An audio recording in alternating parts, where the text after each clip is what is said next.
The Seven Hill Horizon project is an initiative, the first part of which took place during the first week in July last year and ended on the 7th of July 2013. The project is ongoing. The events of the initial first week in question, as they unfolded, were video recorded. A year later, as we approach the same significant time in the year, a film of the true significance of the work undertaken a year ago is now ready to be released. This film, about part one of the initiative, has a number of prominent features. They are as follows. The event lasted for a 7-day week and primarily was concerned with the Stone of Destiny, the Ark of the Covenant, the sovereignty and jurisdiction, and the second coming of Jesus Christ. Locations were concerned with the countries of Great Britain and Ireland,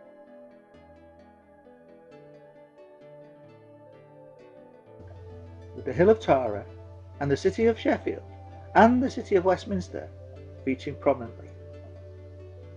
The identity is concerned with the 12-tribed kingdom of Israel and Christ, their rightful king. The unfolding activities of the initial week in question were based around the significance of the holy number 7. The week in question was meant to project vitally important messages. This film contains a grave warning to people. It is meant to expose the evil, deceitful wickedness that is within our midst, and it is an attempt to bring you all to repentance and to a turning towards God's law. As in Bible times, it can be seen that the ram's horn, the shofar, is used repeatedly as a cry for help, for God's intervention in combating this evil, satanic power which is bewitching our nations. The target audience of this film are the British monarchy, the establishment who fraudulently rule over you, and you, the people of Great Britain and Ireland, who are among the real Israelites, who are not Jewish and must turn from their wickedness and back to God's law forthwith.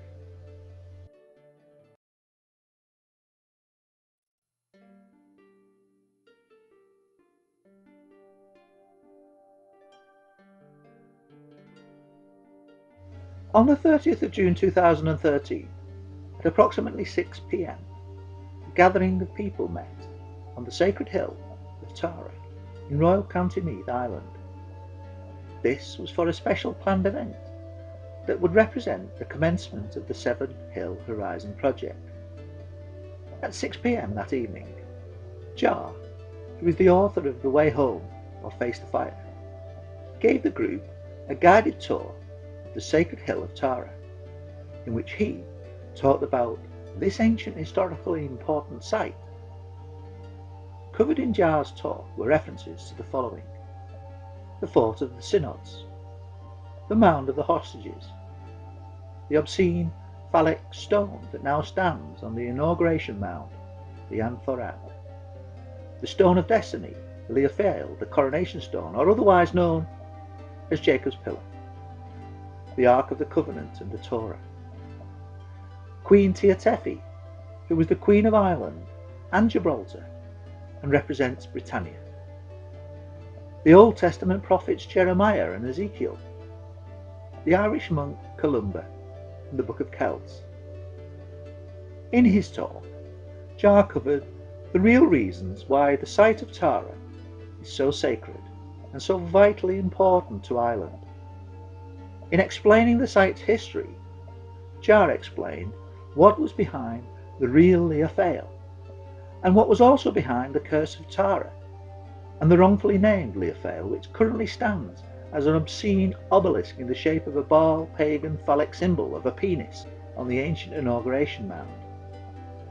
Jar explained why Ireland is called Inisfail, the island of destiny. 1 hour after Jar's talk commenced, at precisely 7 p.m. that evening, all discussions ceased. and a ram's horn, which is often referred to as a shofar, sounded out for the first time on the hill of Tara.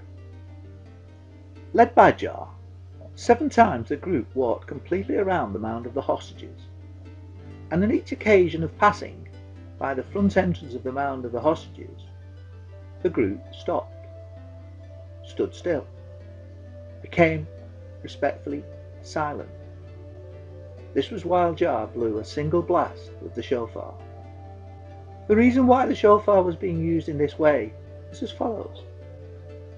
The wrongfully named Leophale, which is an obscene obelisk symbol, and for the last 160 years has stood on the inauguration mound near to the mound of the hostages, needs to be removed forthwith, as it is responsible for the curse of Tara, as it is the ultimate insult to God.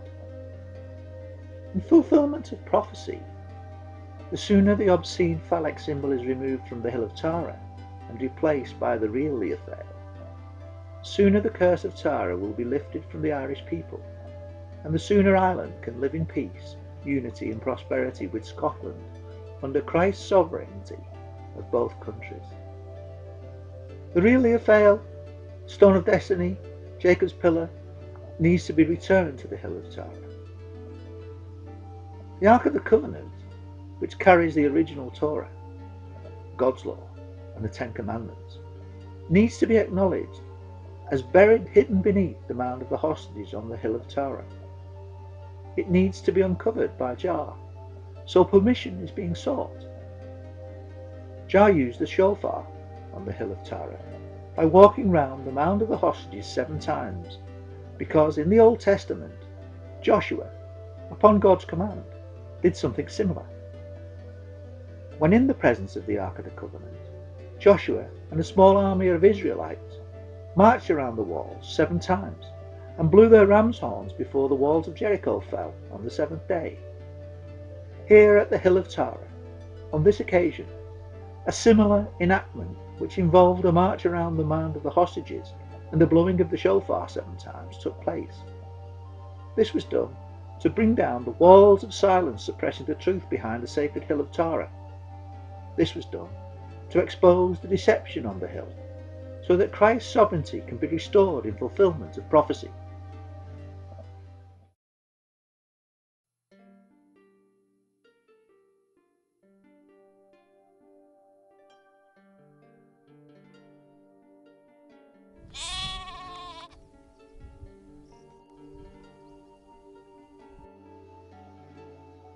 The Sheffield connection. Sandwiched between events at the Hill of Tara and Westminster was a group visit to the city of Sheffield in England. This occurred in the middle of the week, starting on the 4th of July. England's 4th largest city is an area of stark contrasts. Known as Steel City, it is paradoxically a city that has vast areas of green, located as it is on the edge of a beautiful peak district. It is a city of 7 hills, located in the north of England in the county of South Yorkshire. Sheffield was a target destination for the 7 Hill Horizon project, primarily for one very specific reason. This is stated as follows. Sheffield is referred to in the Bible with respect to the second coming of Christ. Scripture tells us that the second coming will be from Joseph's, not Judah's line, as happened in the first coming of Christ 2,000 years ago. Bible prophecy tells us that this is through Joseph's son Ephraim, whose descendants are the English, and as foretold in Joseph's famous dream in the sheep fields, where his brothers, and then the sun, the moon, and the 11 stars made obeisance to him. In conjunction with other prophecies from Ezekiel, most notably Ezekiel 21:27, it can be shown that Christ comes in a body born in Sheffield. For a full explanation of this good news, please refer to the Jar Truth website or download the Joseph booklet.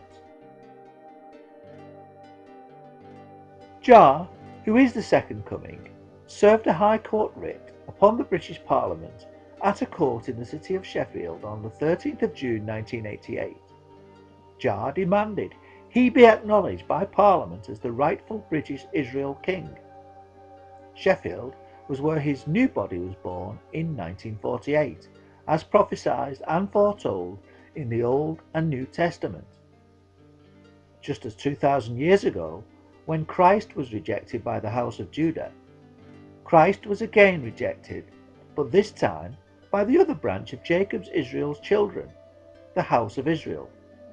Accordingly, the shofar was blown on the 4th of July 2013 in the city of Sheffield, at nearby institutions representing both church and state.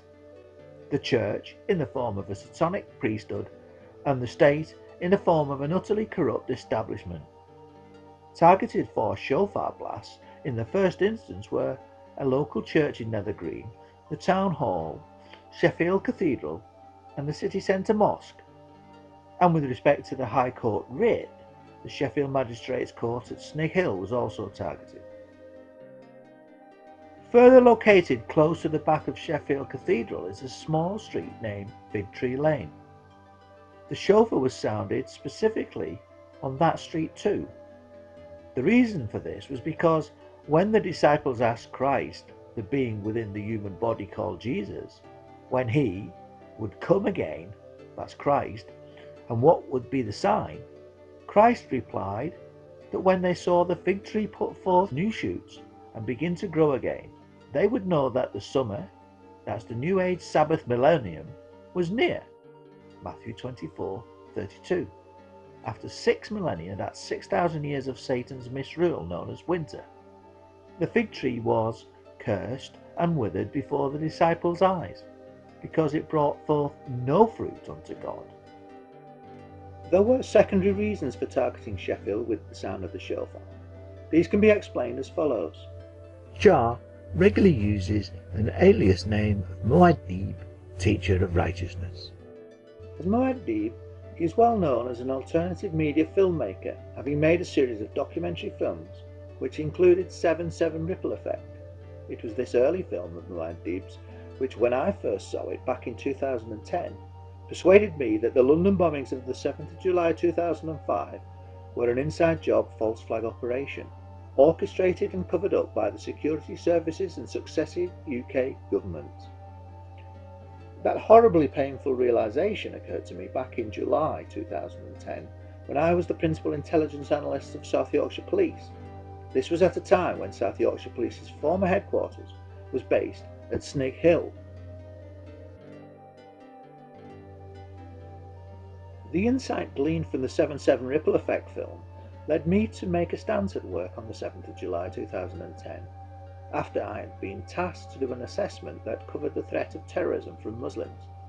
Since I refused to bear false witness over the 7/7 attacks, my corrupt employers of 17 years dismissed me, rather than do the right thing and open up a criminal investigation file on my stark conclusions, which they knew full well spoke of the truth.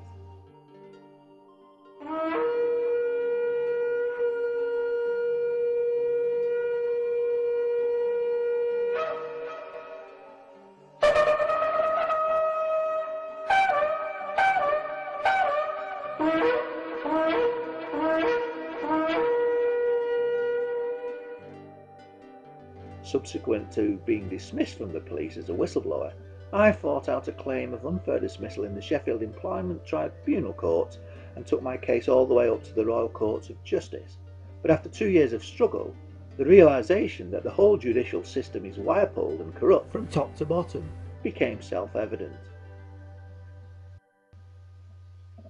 Further stances of mine led me to deploy Jar's challenge document template as the battering ram in this struggle between good and evil. For the last 15 months, this challenge document has been used repeatedly by me in the courts of Sheffield and Barnsley, where I lived. This bulletproof challenge cannot be rebutted, as it is based on the truth. It can only be ignored by the aristocracy and the judiciary. The challenge document clearly sets out the challenges to the sovereignty and jurisdiction, based on Elizabeth's fraudulent and thus unlawful coronation, and her subsequent unlawful conduct, which she has enacted out in direct opposition to God's law, which runs contrary to the very oath she swore on the Bible to maintain to the utmost of her power. Since the court's jurisdiction derives from an unlawful queen, it follows that the courts have no jurisdiction at all. On all such occasions of using the challenge document before a Sheffield or Barnsley court, the Chief Constable of South Yorkshire Police, David Crompton, has been alerted to the unfolding criminal activity of the judges. My local MP is none other than Nick Clegg, the Deputy Prime Minister, and he too has been made aware of the serious corruption and organised criminal activity. On each occasion, the Chief Constable of the police force, who have covered up the truth behind the Hillsborough disaster, and the second most foremost politician in the land, Nick Clegg, have each done nothing by way of intervention, both hiding sheepishly behind a wall of silence. It's about the evidence, isn't it? So we'll have a look at the report, and then we'll respond to you. Do you have your email? This is Nick Clegg's office, and this is Nick Clegg's mailbox. And I put 3 copies on different days into his mailbox a year ago. And I don't know if he's ever watched them, but I think he must have.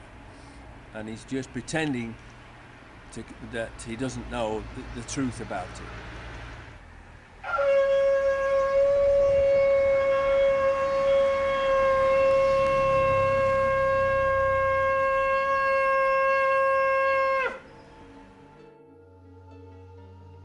The mainstream media are an essential component part in the widespread corruption and cover-up operations that manifest themselves here in balmy Britain 30 years on from George Orwell's 1984. For these reasons, the shofar was sounded at Sheffield Star, the Masonic lodge based in Tapton Hall, Sheffield. The latter was selected because Freemasonry is a Luciferian construct that is underpinned by a two-faced network of secret societies which all work in direct opposition to God's law and perpetuate deceit and encourage evil to spread throughout society. Freemasonry is often the sticky glue that binds those in authority together under a satanic ideology and a pursuit of self-interest. On Saturday the 6th of July 2013, the headquarters of South Yorkshire Police at Snig Hill were visited by Jar and me for a second time in the week. Handed in for the Chief Constable's attention was the combined DVD featuring The Unlawful Killing of Princess Diana, Keith Allen's film, made with Muhammad Al-Fayed. In addition to this explosive documentary film, the DVD contained a copy of a shorter Jar film entitled Elizabeth to Go. This evidence was handed in to the uniformed police officer who interviewed us and with his heart softened agreed to pass the items on to David Crompton for the Chief Constable's consideration. The DVD was submitted in support of the evidence already amassed in the form of the challenge document, which had already been before the Chief Constable's desk.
The Scottish connection.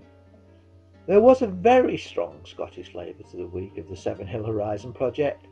It revolved around the fact that the Lia Fáil went from Ireland to Scotland in 500 AD, and there it stayed in Scotland until 1296 AD. During this period of nearly 800 years, successive kings and queens of Scotland, starting with Fergus More the Great from Ireland, were crowned on the Lia Fáil, before it was then headed to Westminster Abbey under Edward I, Longshanks. The real coronation stone, that's Jacob's pillar, made from Bethel porphyry, was removed from the Abbey at 4 AM on the 25th of December 1950 by 4 Scottish nationalists. The Stone of Destiny, Bethel, Jacob's Pillar, that Elizabeth Alexandra Mary Battenberg was crowned upon, is a fake. The coronation stone, or Jacob's Pillar, needs to be found and returned to its rightful owner, Jar. The real Leofale must now be found and returned to the Hill of Tara in Ireland, from its secret whereabouts in Scotland, so that Christ's rightful sovereignty becomes known to and acknowledged by not just the people of Ireland and Scotland combined, but also the rest of the British Israelites and the world at large. There was a further stark example of how the establishment of countenanced the perpetuation of the Great Deceit, when on the 30th of November 1996, the fake stone upon which the Queen was wrongfully crowned was ceremoniously handed back to Scotland under the pretence that it was the real stone, presumably as a deceitful propaganda stunt from the English aristocracy.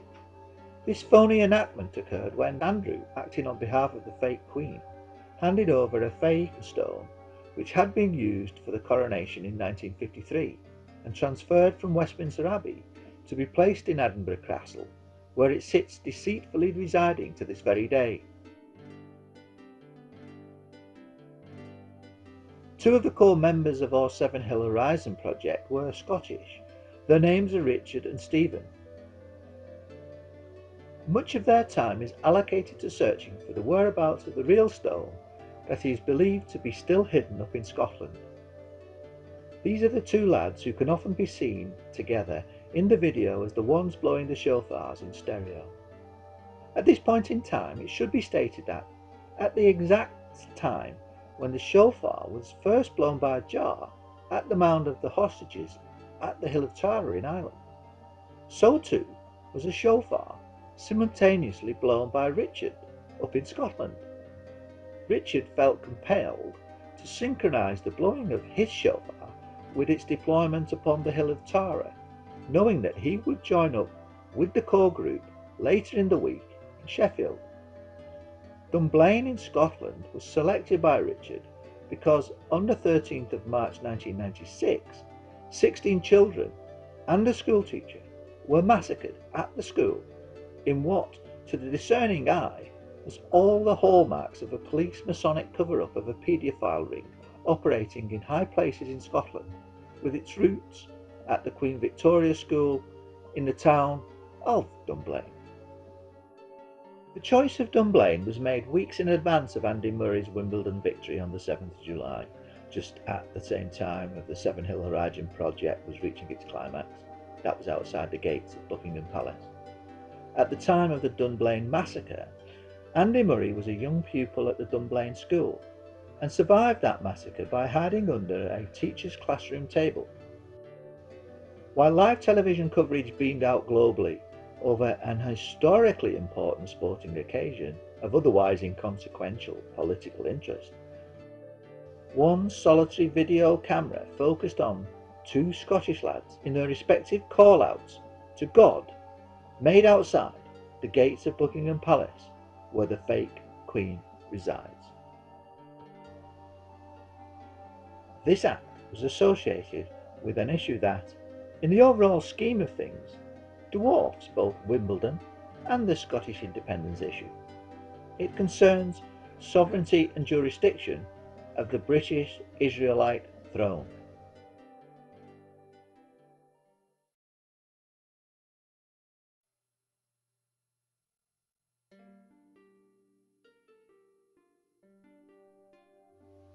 The 7-7 connection. The timing of the Seven Hill Horizon project was planned to end around the date of the 7th of July 2013.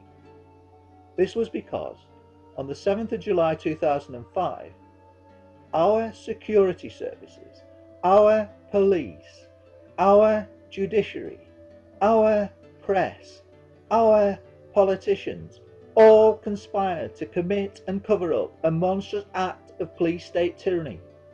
7-7 was Tony Blair's 9/11, a false flag operation enacted to engender support for a bogus war on terror by creating a phantom threat emanating from our young Islamic jihadists that were required by the state to be seen to posing a threat to our civil liberties and freedom.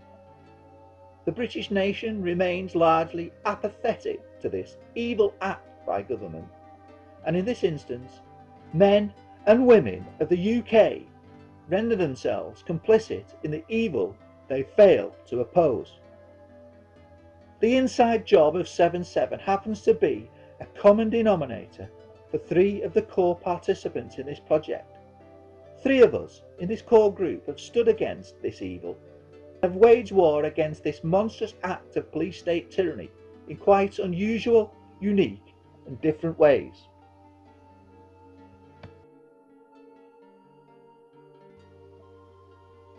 Firstly, as already mentioned, Muad'Dib, the 7/7 Ripple Effect 1 and 2 filmmaker, took a courageous, proactive interest in exposing this treasonous act of tyranny behind these bombings in his series of remarkable films. His subsequent kind efforts to expose the truth and prevent further miscarriages of justice were to trigger his extradition from Ireland and land him in prison for a total of 157 days. His so-called crime was sending copies of his documentary film 7/7 Ripple Effect to a UK courthouse, requesting that the court administrators deliver the DVDs to the judge and jury foreman in a case related to 3 men ludicrously accused of helping plan the 2005 London bombings. All 3 men have since been found not guilty on those charges. Nobody has done more than Muad'Dib in efforts to expose the truth behind these tyrannical attacks of 7/7. And with respect to the charges brought against him, Muad'Dib was eventually found not guilty of perverting the course of justice. His imprisonment, conveniently for the government, coincided with Lady Justice Hallett's sham of an inquiry into the intelligence failures of 7/7. For a fuller story of Muad'Dib's extradition, imprisonment and trial, please visit the J for Justice and the Friends for the Muad'Dib websites and consider watching his remarkable films. These are the 7/7 Ripple Effect 1, 7/7 Ripple Effect 2 and the Nazi Banksters Crimes Ripple Effect. My own employment tribunal case against the Chief Constable of South Yorkshire Police, that at the time was Meredith Hughes, was essentially about my own disbelief in the government narrative over the 7/7 London bombings and my refusal to change my witness statement about a bogus terror threat construct, given my disbelief in the official storyline of 7/7. On the 7th of July 2013, a number of strategic locations were targeted with the shofar to specifically reflect the fact that the occasion marked the 8th anniversary of the 7/7 false flag attacks. On this day, the core group visited the following destinations. 1. Alexandra Palace, the original home of Auntie Beeb, was selected because it is so symbolic of the controlling facets of the mainstream media, and in particular the deceitful role played by the BBC in supporting the evil government's narrative of 7/7. Because of Ali Pali's vantage point overlooking London high up on Muswell Hill, it became the chosen destination to sound off the 7th day of the 7th month at precisely 7 AM on a beautiful sunny morning with 7 blasts of the shofar. 2. Outright terror, bold and brilliant. Near to the Tavistock Institute in Tavistock Square stands a plaque commemorating the names of 13 people who allegedly died from the stage-managed explosions of the diverted number 30 bus to Hackney. With the top of the number 30 bus lifting off more smoothly than a tin of baked beans, successive governments' attempts to cover up the truth for fear it will open up a can of worms are evil and unacceptable. It's high time to spill the beans and call out those shameful politicians for what they are: mass murderers.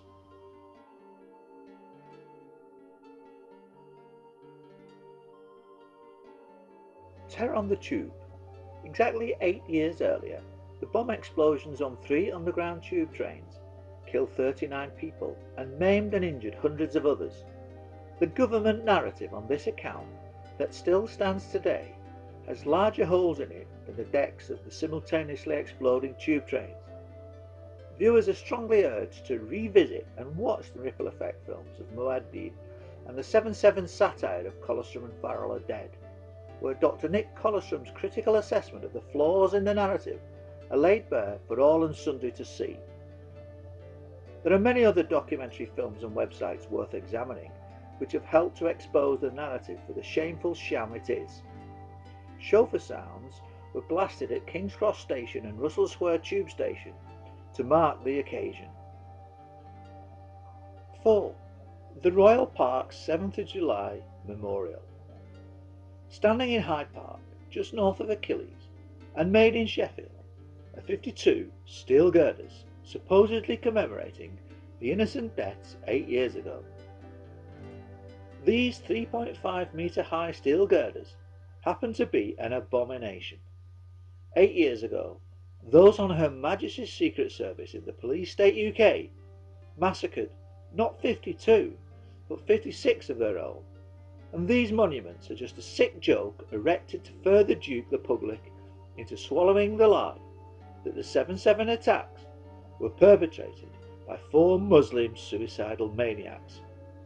The memorial was erected on the 7th of July 2009, 4 years after the attacks, and became a feature of Peter Taylor's deceitful utterances in the BBC's propaganda documentary series Generation Jihad, in which the South Yorkshire's very own disgraced cop, Sir Norman Betterson, spewed out utter lies and rhetoric. I think it's a generation of treatment to prevent the infection spreading, and I think that will take us probably 20 years.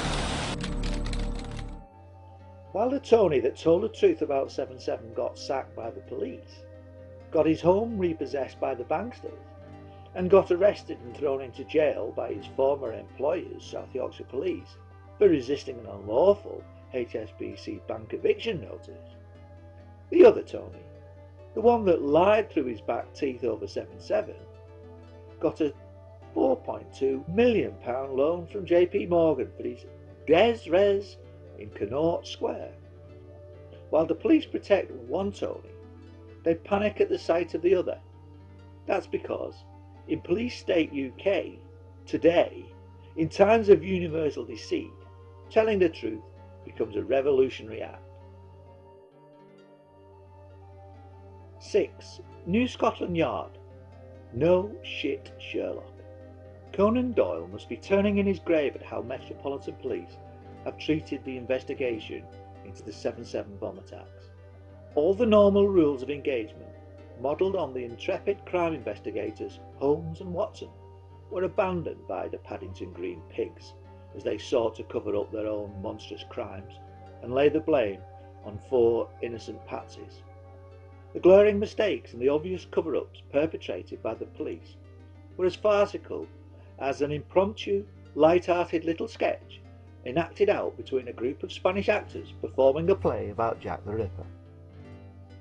In a moment of conviviality for the camera, our core team from the Seven Hill Horizon project joined forces with them outside New Scotland Yard. This was at the end of a long, arduous day in the hot sun. At such times, when the nation was basking in the glory of Andy Murray's Wimbledon victory, our team just had to laugh at somehow let off steam from an intensive day of toil away from the tennis. 7. Whatever happened at Canary Wharf? Just a short time after the London bombings, there were numerous news-breaking reports of serious incidents occurring at Canary Wharf. Reportedly, these were just outside the office tower blocks of HSBC Bank and Citibank. Reports were circulated about a lockdown at Canary Wharf and a 7-hour lock-in at HSBC Bank. HSBC staff with potential good vantage points were ordered to stay away from the windows overlooking the crime scenes outside and below.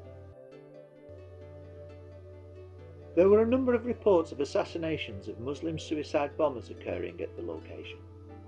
Sheffield Hallam University's Dr. Rory Ridley-Duff did a fine job in researching how these suspicious incidents were reported globally in the immediate aftermath of the breaking news.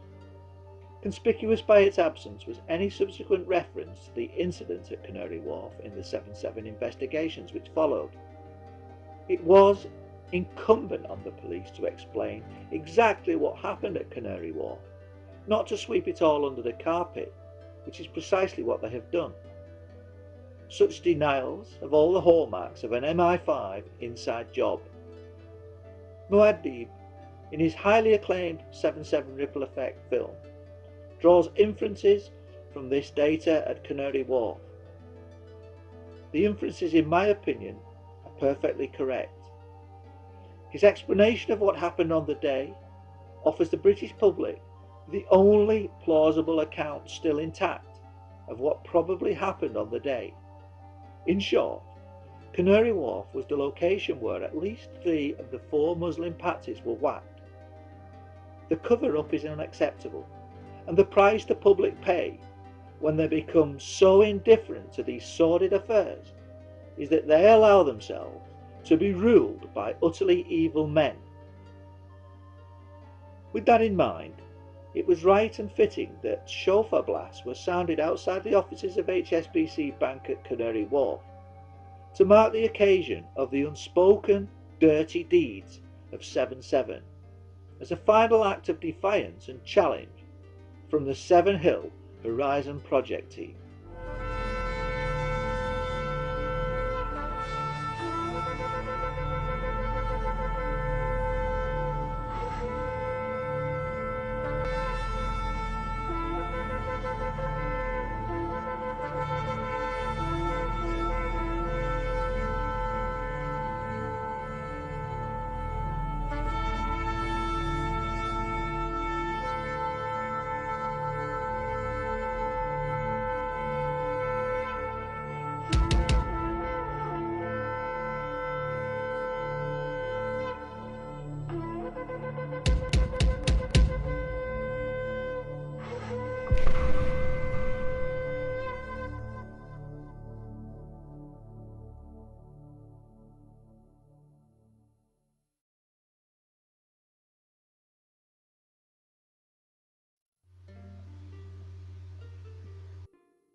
The Westminster Connection. 7 days later, on the 7th of July 2013, at 6 p.m, the shofar was once again blasting out 7 times. On this occasion, the blasts came from not 1 but 2 shofars. These could be heard sounding out from outside the main gate of Buckingham Palace. This was while the general public watched on in mild amusement, oblivious to the higher call to God for his divine intervention regarding sovereignty and jurisdiction. Buckingham Palace was targeted because it is the residence of Elizabeth Alexandra Mary Battenberg, and Elizabeth, the person who purports to be the Queen, has never, in fact rightfully or lawfully, been crowned as the sovereign. This knowledge stems from the fact that the coronation stone, that's the Stone of Destiny, Bethel, Jacob's Pillar, that Elizabeth Alexandra Mary Battenberg was crowned upon, is a fake. The coronation stone, or Jacob's Pillar, needs to be found and returned to its rightful owner, Jah, in fulfillment of Ezekiel's prophecy about the throne.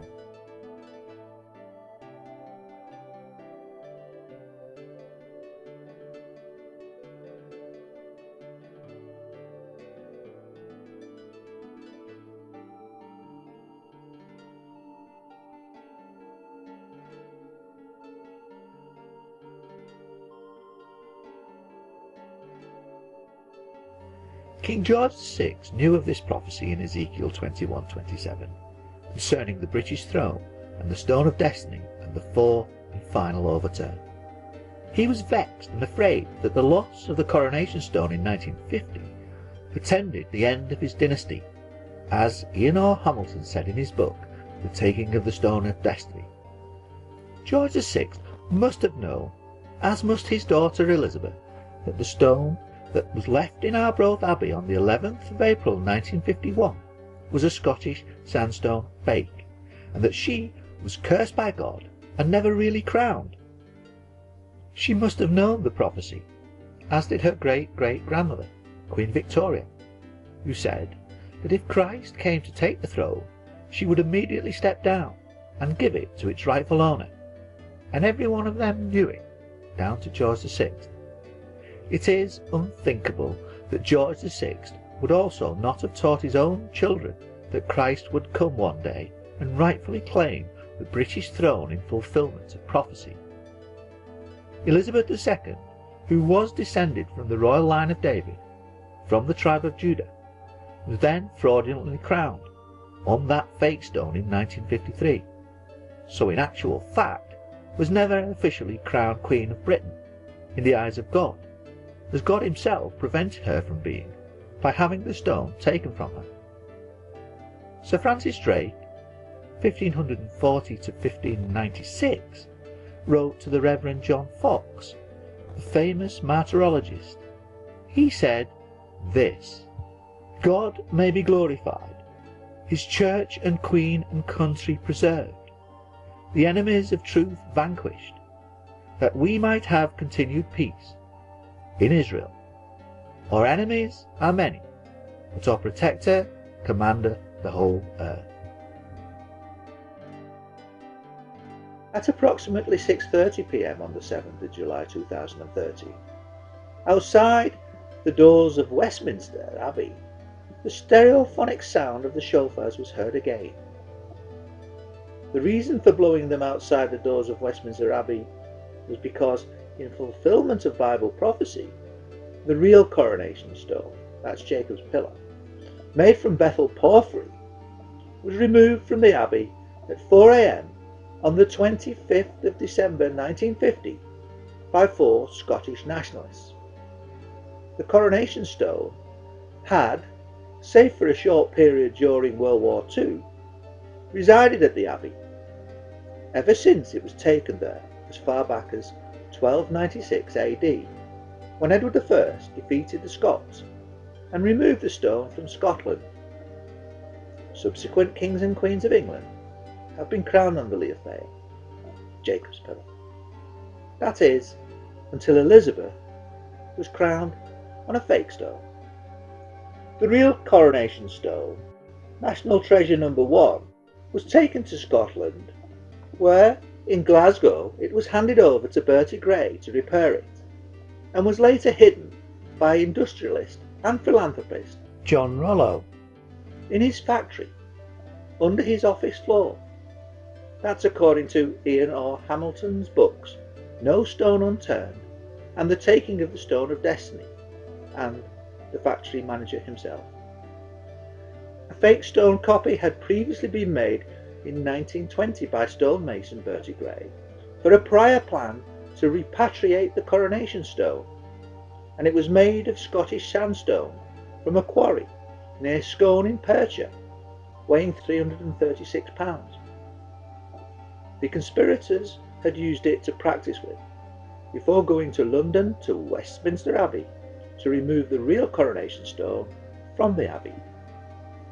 It was that fake stone copy which was placed on the high altar stone at Arbroath Abbey at midday on the 11th of April of 1951, wrapped in a Scottish saltire, that's St Andrew's flag with dark blue and white diagonal cross on it, and found by the authorities, then transported to England, where it was used for the Queen's coronation. That's according to Bertie Gray's children in a Daily Record newspaper article. The stone upon which Elizabeth Alexandra Mary Battenberg was crowned weighs exactly 336 pounds, as attested to by the Historic Scotland in their official booklet titled The Stone of Destiny, Symbol of Nationhood, obtainable from Edinburgh Castle, published by Historic Scotland, who have had the stone that was in their care in Edinburgh Castle since it was returned to Scotland by John Major's Conservative government in 1996. The genuine coronation stone weighs 458 pounds, but the one that Elizabeth A.M. Battenberg was crowned on, that has been on display in Edinburgh Castle since 1996, as I say, weighs 336 pounds, not 458 pounds, and thus cannot be genuine and cannot be the real coronation stone. Therefore, never having been lawfully crowned, the Queen has no authority. At precisely 7 p.m. on the 7th of July 2013, 7 days to the exact hour after the first blast of the shofar at the Hill of Tara was sounded, 7 blasts of the shofar were heard outside the Houses of Parliament in London, immediately following the 7 chimes of Big Ben, signifying a time of 7 o'clock in the evening.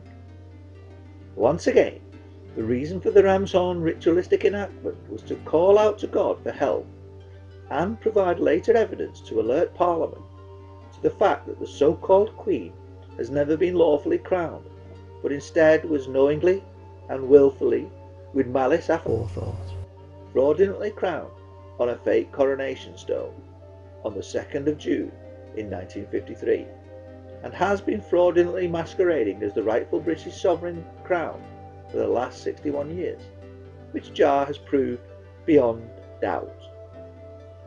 The so-called Queen has allowed Parliament to legislate in defiance of God's law in Deuteronomy chapter 4 verses 2 and chapter 12 verses 32, that she swore and affirmed in writing to maintain to the utmost of her power, and in many cases actually reversing what the law states into being the very opposite of it. The reason this project commenced at the Hill of Tara, is because that's where the Ark of the Covenant, containing the original copy of God's law, the Torah, is buried. It is where the Torah, God's law, was taught for centuries, and is why the hill is called the Hill of Torah or the Hill of Tara. Elizabeth has committed innumerable acts of high treason against God and Christ, whose church she falsely claims to head, and in defiance of whom she had herself fraudulently crowned, and whom she has continued to rule in defiance of and in opposition to ever since. She has fraudulently imprisoned and punished people for enforcing the law themselves, as God commands them to do, and thus unlawfully prevented or deterred others from doing so. She has given royal assent to 3,401 Acts of Parliament as of the 24th of the 3rd 2011, and thus broken the law against legislating 3,401 times. The very first time she gave royal assent to any Act of Parliament or any other piece of legislation, or allowed Parliament or anyone else to legislate, she broke her coronation oath, and thus no longer is the monarch, with immediate effect, even if she had been lawfully crowned in the first place, which she most definitely was not.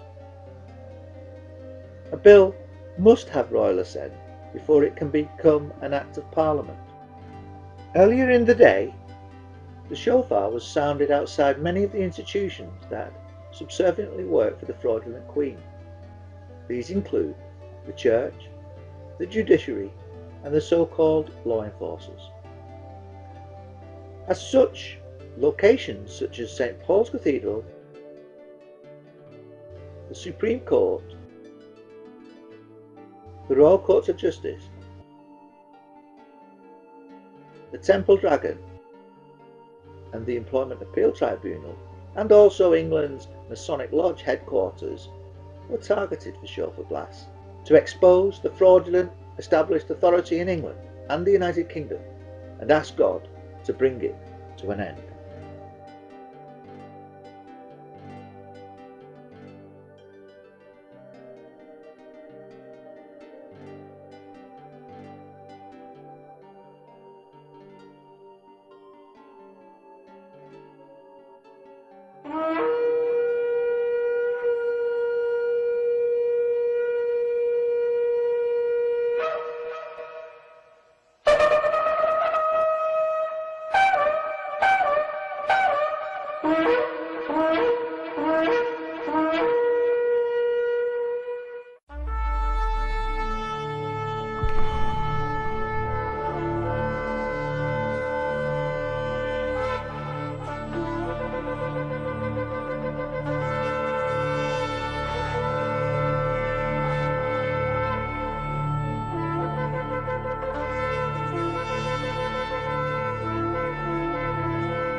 The sound of the shofar and the holy number 7.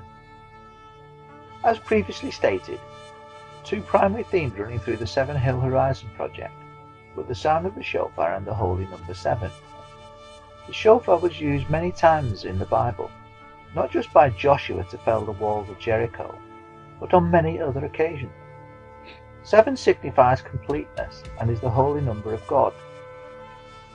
The Seven Hill Horizon project brochure documents how the Holy Bible references both the shofar and the number 7 repeatedly. Accordingly, the number 7 featured as a recurring theme in many of the week's activities. Some of this was planned, but some of it was most definitely not. Examples of how the number 7 featured are listed as follows. Our project lasted 7 complete days. The first sound of the shofar was blasted out at exactly 7 p.m. To start off the project, 7 times the shofar was blown at the hill of Tara, and also Dunblane. 7 times was the mound of the hostages walked around, as it was with Joshua in the Battle of Jericho. The middle part of the project was located around the city of 7 Hills. The shofar was blown in 7 different locations in Sheffield. The shofar was blown in 7 different locations in Barnsley. The project reached its climax exactly 7 days after its start time, at 7 p.m. on the 7th day of the 7th month of the year, just after the 7 chimes of Big Ben. A secondary theme of the project was the 7/7 London bombing. On the day of the 7/7, the shofar was blown at 7 different locations directly associated with the 7/7 false flag attacks. On the day of 7/7, the shofar was blown at 7 other strategic locations in Westminster and London in direct opposition to the corruption and deceit in both the church, the state and the media. The Seven Hill Horizon project started in July 2013 last year and is due to be released as a film this year on the 9th anniversary of the 7/7, that's the 7th of July 2014. I want the final words in this film to end by reading from the first 7 verses of a well-known passage from the Old Testament, which refers to the triumph of the King and the holy hill of Zion. I suggest that this passage is every bit as applicable in the world we live today as it was in the time of King David. It is taken from Psalm 2, the triumph of the King. Why do the unenlightened rage, and the people imagine a futile thing? The kings of the earth set themselves, and the rulers take counsel together, against the I Am, and against his anointed, saying, Let us break their bonds asunder, and cast away their cords from us. He that sitteth in the heavens shall laugh, the Lord shall make fools of them. Then shall he speak unto them in his wrath, and terrify them in his fury. Yet have I set my King upon my holy hill of gathering. I will declare the decree. The I Am hath said unto me, Thou art my Son, this day have I created for thee. Ask of me, and I shall give thee the unenlightened for thine inheritance, and the uttermost parts of the earth for thy possession. Thou shalt break them with the rod of iron, thou shalt dash them in pieces like a potter's vessel. Be wise now, therefore, O ye kings, be instructed, ye judges of the earth. Serve the I Am with fear, and rejoice with trembling. Kiss my Son, lest he be angry, and ye perish from the way, when his wrath is kindled just a little. Blessed are all they that put their trust in him. So there you have it from Christ, the second coming. As in the times of Jericho, all nations imagine a vain thing, plot and conspire against the Lord and his anointed. But God will not be mocked. Joshua, upon God's command, marched around the walls of Jericho 7 times and blew the shofar to call upon the mighty works of God. God answered the Israelites and wreaked havoc upon those who sought to mock him behind the walls of Jericho. The walls could not protect the corrupt and evil ones from the wrath of God, and neither will your walls of silence. Realize this: you are the British Israelites, and you have plainly turned from God, just as in the days of Noah and Sodom and Gomorrah. The walls of silence and the walls of corruption must be brought down,